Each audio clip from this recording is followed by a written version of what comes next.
मित्रांनो, घरोघरी मातीच्या चुली या मालिकेच्या नवीन लेटेस्ट एपिसोडमध्ये पुढे असं दाखवणार आहेत की इकडे ती जानकी ऋषिकेशला सांगत असते की तुम्ही तिच्या घाबरण्यावर जाऊ नका. ती फारच शातीर आहे, ती अशी घाबरण्यातली पोरगी नाही आहे. त्यावर ती म्हणते जरी तिनं असं दाखवलं ती घाबरलेली आहे, पण ती फक्त ते नाटक करते आणि त्याच्यानंतर 4 पावलं आणखी पुढे जाते. जरी ती घाबरली असली तरीही फार फार तर ती घरामध्ये ती करत असलेली कारस्थानं ती कमी करेन, पण प्रॉपर्टीचे पेपर्स मात्र आपल्या हाती लागू द्यायची नाही. जर आपल्याला तिच्याकडनं प्रॉपर्टीचे पेपर्स काढून घ्यायचे असतील तर आपल्याला नक्कीच काही ना काहीतरी मोठं करायला हवं, असं ती त्या ऋषिकेशला सांगत असते. त्यानंतर ऋषिकेश म्हणतो ते तर आपण करतच आहोत ना जानकी, एवढा मोठा खेळ आपण कशासाठी खेळत आहोत? त्यासाठी तर खेळत आहोत. सारंग या जगामध्ये नाहीये, या गोष्टीने सर्वांनाच किती त्रास होत आहे, तरी देखील आपण हे करत आहोत. आणि तिकडे सारंगही आईच्या काळजीने कासावीस होत आहे. आणि जर वेळ पडलीच तर आपण तिच्या रूमची देखील झडती घेऊयात. त्यावर जानकी म्हणते तुम्हाला वाटतं का तिने ते प्रॉपर्टीचे पेपर्स असे तिच्या रूममध्ये ठेवलेले असतील?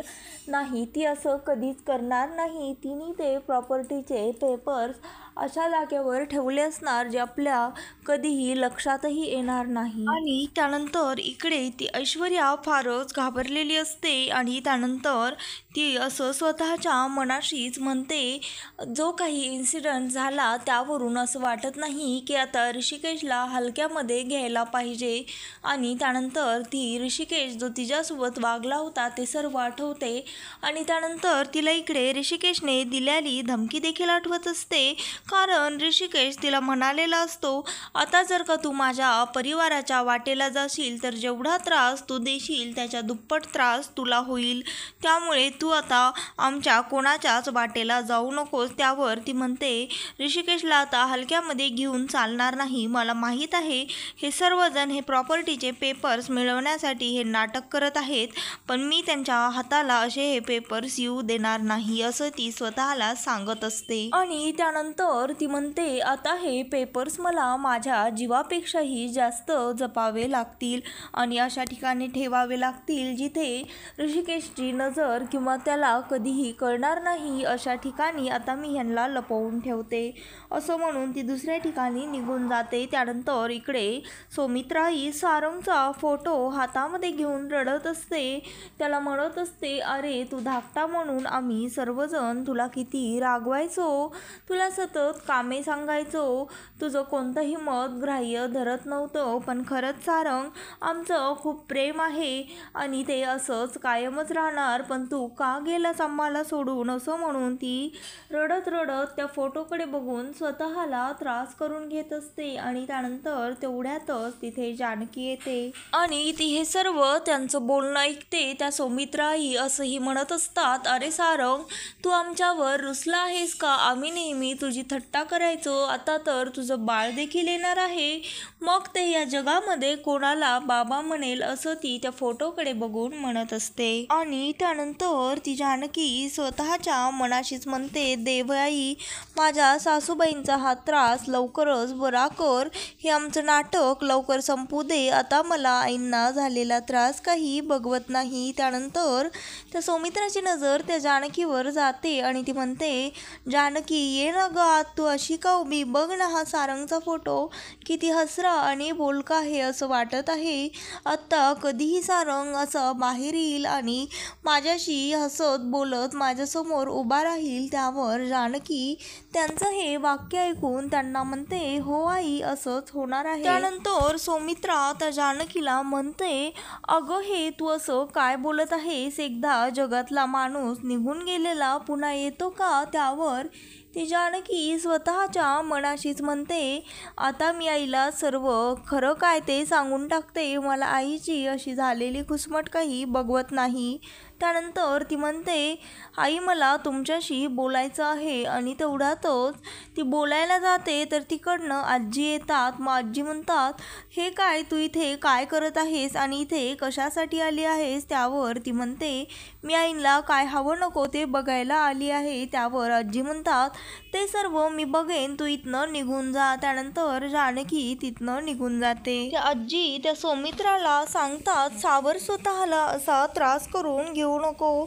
मला मान्य आहे तुझा लेक सारंग या जगामध्ये नाहीये, पण तुझी सून गुंडी तर आहे ना, आणि तिच्या पोटामध्ये सारंगचाच अंश वाढत आहे. आपला सारंग नक्कीच परत येणार. सौमित्रा असं म्हणून तिची समजावत काढते आणि तिला म्हणते, आता आपण धीर द्यायला हवा ऐश्वर्याला. ऐश्वर्यासमोर तूच जर असं रडत बसली तर कसं चालेल? तिच्या पोटातल्या बाळावर काय परिणाम होईल त्यावर ती म्हणते, हे तर खरं आहे गाई तुझं, पण मी माझ्या मनाची कशी समजावत काढू? मला काही कळत नाही. मला सारखंच सारंगची आठवण येत राहते. मी काय करू जेणेकरून मला माझं दुःख मागे पडेल आणि मी ऐश्वर्याला धीर देईल? त्यावर ती म्हणते, अगं बघ आता कसं गणपतीचे सण येणार आहेत, आपण गणपती बसूयात. म्हणजे तसं नाही, पण तुला माहीत आहे ना आपल्या सारंगला किती गणपती आवडायचे. म्हणजे सारंग जसा ज्या उत्साहामध्ये हा सण करायचा, आपण अगदी तसंच करूयात. एकदा का बाप्पा घरामध्ये आला की तुझं मन शांत होईल आणि बाप्पाकडे बघून तुझ्या आठवणीही, रडण्याचं वातावरणही थांबेल आणि घरामध्ये आनंदी वातावरण येईल, नवा उत्साह येईल, असं ती तिला सांगते. आणि आपण ऐश्वर्याच्या पोटातल्या बाळासाठी तर हे गणपतीचा सण करायलाच हवा, असं ती त्या सौमित्राला सांगते. आणि तिकडनं नानासाहेब येतात आणि नानासाहेब हे सर्व ऐकतात आणि त्या सौमित्राला म्हणतात, हा काय प्रकार आहे? इथे आपला लेक गेला आहे आणि तू तर गणपतीचा सण साजरा करायचा असं म्हणत आहेस. तर सौमित्रा नानासाहेबांना म्हणते, हे बघा रागवू नका, शांत व्हा. मला माहीत आहे तुम्हाला हे पटलेलं नाही, पण घरामध्ये सर्व चांगलं वातावरण निर्माण व्हायला हवं. ऐश्वर्या प्रेग्नेंट आहे, तिच्या लेकरावर चांगले संस्कार व्हायला हवे आणि आपण वडीलधारी आहोत, त्यामुळे ही जिम्मेदारी आपल्यावर आहे. आता कसं घरामध्ये गणपती बसवले की घरामध्ये उत्साहाचं, आनंदाचं वातावरण राहील आणि त्यामुळे ऐश्वर्याला असं वाटेल सारंग तिच्या सोबत आहेत आणि तिच्या बाळावरही चांगले संस्कार होतील, असं ती त्या नानांना सांगत असते. आणि त्यानंतर इकडे ऐश्वर्या ती प्रॉपर्टीच्या पेपर्सची फाईल ठेवण्यासाठी त्या अडगळीच्या खोलीमध्ये आलेली असते आणि त्यानंतर ती म्हणत असते, आता मी ही कुठे लपवून ठेवू? ती कबर्डच्या वरी चढते तर तिथे उंदीर असतात. त्यानंतर ती कबर्ड उघडून तिथेच असलेल्या एका फाईलमध्ये ती फाईल टाकते आणि त्यानंतर तिथे दार लावतच असते. तेवढ्यातच तिचे आजी येतात आणि आजी म्हणतात, तू इथे काय करत आहेस आणि मला पाहून एवढी घाबरलीस का?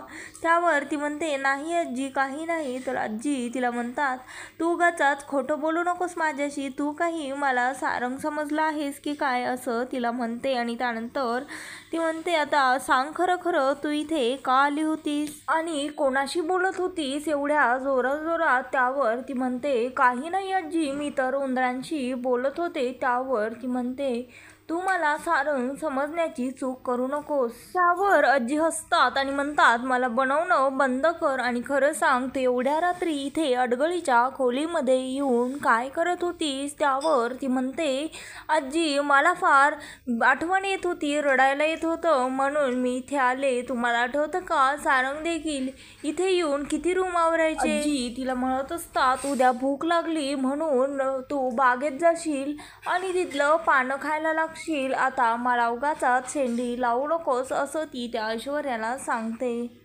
आणि इकडे सौमित्रा हॉलमध्ये येते आणि सर्वांना सांगते, आपण गणपती बसवणार आहोत. त्यावर सर्वजण तिला काहीच बोलत नाहीत. त्यावर ती म्हणते, काय झालं तुम्हा सर्वांना? मी तुम्हाला काहीतरी सांगत आहे. सारंग गेला आहे हे मला माहीतच आहे, पण आपण जर गणपती बसवला तर आपलं मन शांत होईल आणि सारंग असल्याचं समाधान देखील आपल्या मनाला लाभेल. तुला आठवतं ना जानकी, सारंगला किती मोदक आवडायचे आणि ज्यावेळेस ते सारखं आरती संपत यायची त्यावेळेस वळून मागे बघायचा, त्याला असं वाटायचं. आणि जानकी नायकम रामचंद्र भजे या ओळीला तो सारखं मागे ओळून जानकीकडे बघून हसायचा, असं म्हणून ती रडायला लागते. त्यानंतर नानासाहेब म्हणतात, आता गणपती बसवले की तू पुन्हा त्याच्या आठवणीमध्ये अशी रमशील आणि रडायला लागशील, त्रास करून घेशील. त्यावर ती म्हणते, नाही, मी तसं बिलकुलच करणार नाही. त्यानंतर ती स्वतःचे डोळे पुसते आणि नानासाहेबांना म्हणते, बघा आता मी डोळे देखील पुसलेले आहेत, आता मी नाही रडणार. आपण गणपती अगदी उत्साहामध्ये बसवायचा, जसं सारंगही उत्साहामध्ये गणपती बसवायचा आणि ज्यावेळेस गणपतीची मिरवणूक असायची त्यावेळेस सर्वांना अगदी हाताला ओढून ओढून नाचायला घेऊन जायचा. आणि त्यानंतर ती ऐश्वर्या आजीला सांगते, ते काय आहे ना आजी, मला फार गोंधळल्यासारखं झालं म्हणून मी चुकून हे बोलून गेले, कारण ऋषिकेश दादांनी मला धमकी दिली होती आणि तेच माझ्या डोक्यामध्ये फिरत आहे. ते मला म्हणाले होते सारंग गेल्यापासनं ही सारंगची प्रॉपर्टीचा हिस्सा मला दे असं म्हणून त्यांनी मला दोनदा धमकावलं आहे. पण आजी तुम्ही हे कोणालाही सांगू नका असं ती त्या आजीला म्हणते. ती म्हणते तुम्ही फक्त माझ्याजवळच झोपत जा रोज रात्री. त्यावर आजी म्हणतात मी तुझ्याजवळ झोपेन पण मला मधातनं उठवायचं नाही, नाहीतर मी काही तुझ्याजवळ झोपणार नाही.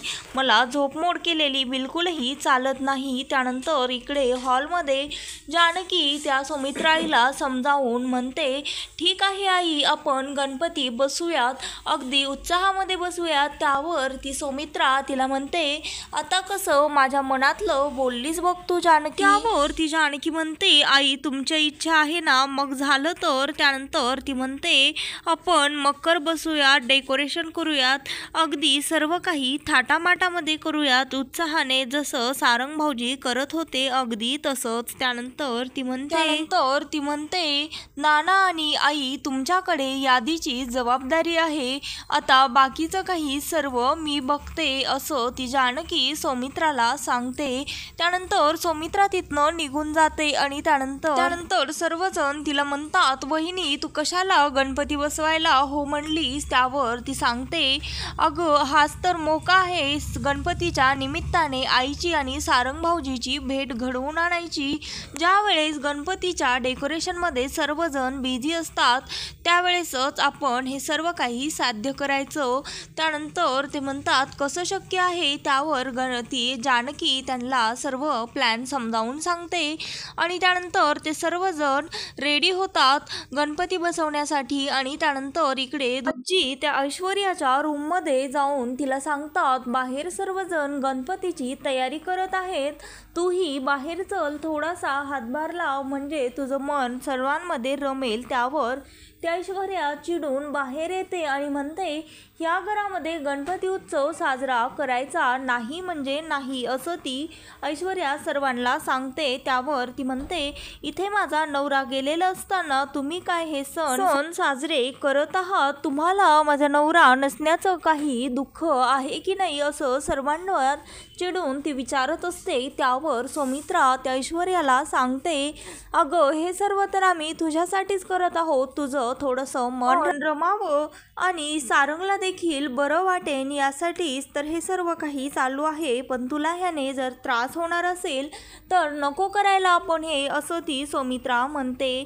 आणि त्यानंतर ती ऐश्वर्या म्हणते, आई आपण हे नको सण करायला, माझं मन सतत सारंगची आठवण काढत राहतं हे सर्व बघून. त्यानंतर इकडे तो सारंग म्हणतो, वहिनी आता तर गणपती बसवणं देखील कॅन्सल झालेलं आहे, मग कसं होणार आहे आईची आणि माझी भेट. त्यावर ती जानकी म्हणते, त्यासाठी मी आहे ना, तुम्ही का टेन्शन घेतात. तर मित्रांनो, घरोघरी मातीच्या चुली या मालिकेचे नवनवीन लेटेस्ट एपिसोड पाहण्यासाठी आत्ता चॅनलला लाईक, शेअर आणि सबस्क्राईब मात्र नक्की करा.